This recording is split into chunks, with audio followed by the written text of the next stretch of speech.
Welcome everyone. Class 10th English, Nelson Mandela, Long Walk to Freedom.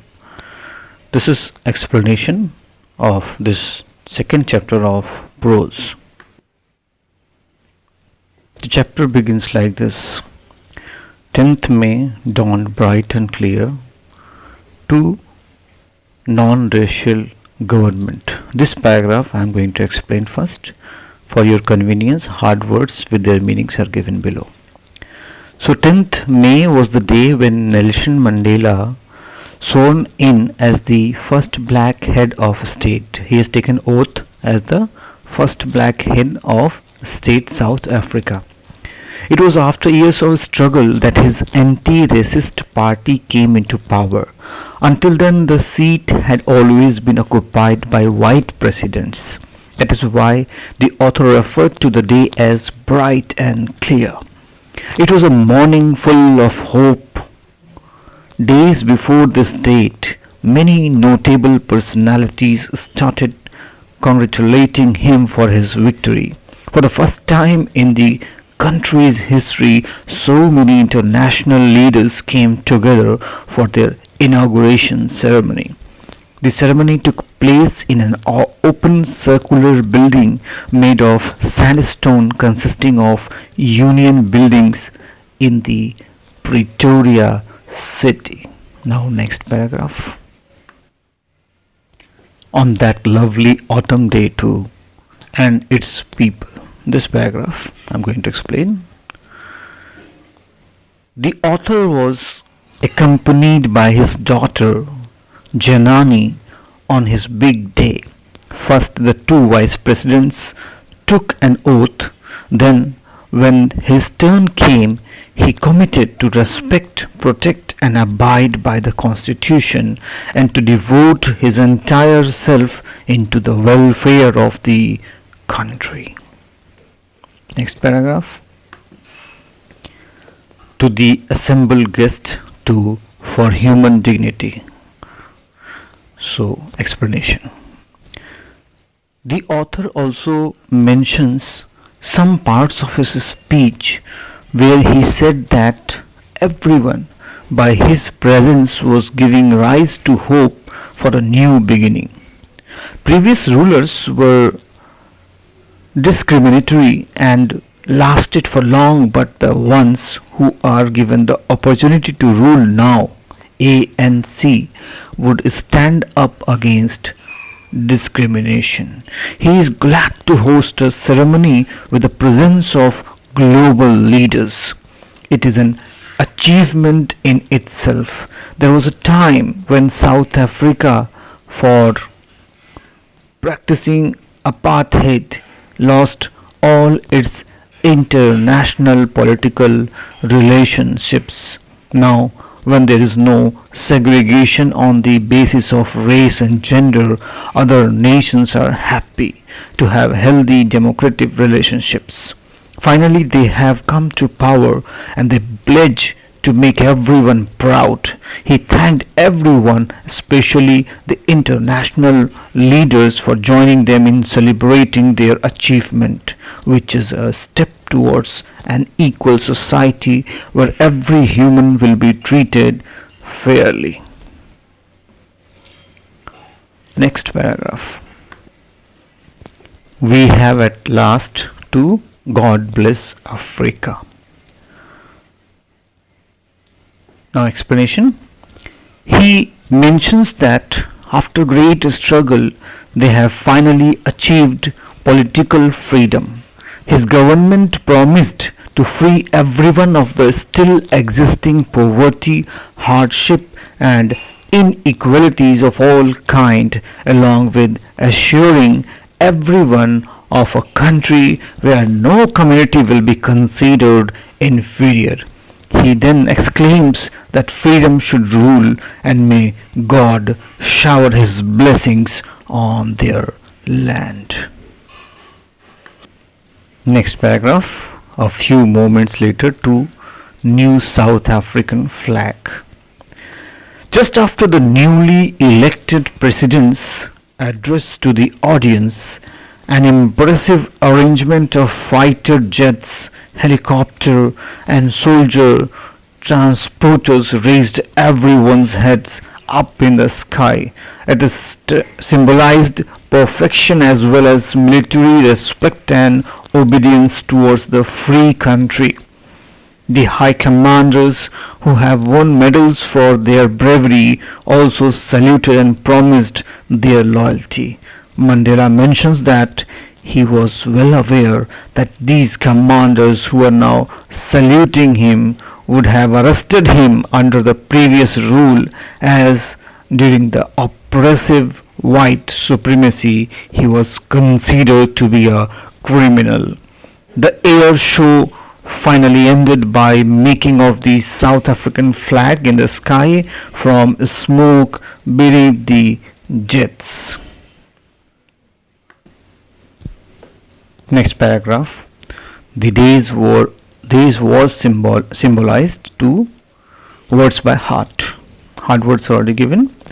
The author remembers the day as the playing of two national anthems of the country, one of the whites and the other that of the blacks. On that day no one knew the wordings of the anthem of the blacks, but Mandela was confident that everyone would soon learn this anthem that they once hated. Next paragraph. On the day of the inauguration too, regardless of the color of their skin. Explanation. On the day of the inaugural ceremony, the author was remembering the days of past, when this whole system of apartheid emerged. It resulted in inequality and inferior treatment of dark-skinned people. They were deprived of their basic fundamental rights. As a result, on the world's most brutal and inhuman society was born. This began even before he was born. This system created an atmosphere of extreme cruelty and injustice for a particular part of the community. Now, when he is in his 8th decade as a man, he, along with countless others, have changed this entire system that treats humans as humans, irrespective of their color, caste, gender, or age. Next paragraph. That day had come. 2. Sacrifices had wrought.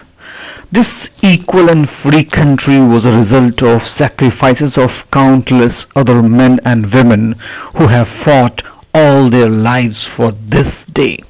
The author wishes if he could thank them all, but unfortunately they did not live to see the result of their courage. Nelson Mandela gathered his courage and power from all these people and thus wishes to make them proud. Next paragraph.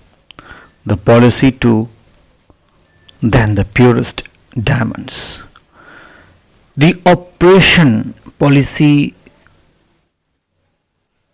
scared many people and it will take a long time for them to move on. The author mentions that this hard time had its negative impacts, but it also exposed a lot of strong and courageous men who stood up and raised their voice. Thus, it required that level of unjust treatment to produce such great heroes. South Africa, he says, is rich in minerals and gems, but its greatest strength lies in its people. Next paragraph. It is from to that fear. Nelson Mandela gained his strength to stand against the wrong from all the great nationalists he mentioned above, who have even risked their lives for freedom and tolerated ill treatment, but never stopped fighting. He learned that courage did not mean the absence of fear, but the ability to overcome fear. The man who overcomes his fear is called brave. Next paragraph. No one is born hating too, but never extinguished. One is taught by its society to hate humans because of their skin, color, age, gender, and religion. No one is inborn with hatred. The author's idea is that if people can be taught hatred, they can also be taught love and brotherhood. In their most testing times in prison, when they were being treated brutally, Mandela would see a pinch of humanity and kindness in one of the guards, and that was enough to keep him going. He believes that goodness in human beings can be suppressed but never eliminated. Next paragraph. In life, every man too, a father and a husband. According to the author, every human being has its responsibility towards the family and as well as the society. Generally, under normal circumstances, a person can maintain the balance between the two, but in countries like South Africa, it was never so easy. When a person of color would come up for his society, he would be arrested and taken away from his family, thus keeping them from fulfilling both responsibilities. In the beginning, Mandela did not put his people over his family, but it was only late when he realized that in order to be there for his people, he was compromising his duties towards his own family. Next paragraph. It was not born with a hunger to obstructed in a lawful life. The author did not have the plan to stand against the apartheid system early in life. He lived his childhood like any normal child in South Africa. He only had to follow the rules set up by his father or the customs of his tribe. As soon as he grew up and began to learn the facts as to how people of color are treated, he decided to stand against it. He had this urge for freedom from inside, earlier just for himself, and later for having a basic life, not just for himself but for everyone. In Johannesburg, they had to struggle for having a peaceful marriage, family and basic amenities which everyone has access to, where law and other things like law and order exist. Next paragraph. But then I slowly took the chains on me. Nelson Mandela joined the African National Congress ANC when he realized it is not only him whose basic rights were snatched away, but of all those who looked like him. He had this fire inside him to free his people from the injustice. It was this fire that changed the author completely as a man, from being scared to brave, a lawyer to the one breaking the law, a family man to a man without a home, and a lively man into being a monk.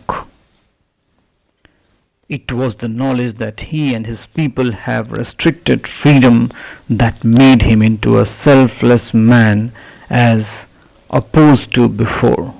According to him, freedom cannot be divided. Snatching it away from some was equivalent to taking it away from everyone, and that meant taking it away from the author. And now the last paragraph. I knew that too of their humanity.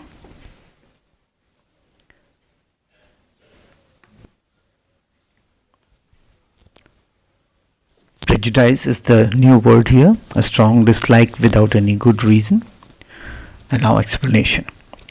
He mentions that the need to free the oppressor is as high as that of the oppressed, because the oppressor is bounded by the shackles of hatred. He has the weight of all the people who he has tormented, for he carries the curses of all their families. For taking away someone else's freedom and making them a prisoner, he becomes a prisoner of biasness. Thus, he is robbed of his humanity and need to be freed. So I hope you have understood. Thank you very much.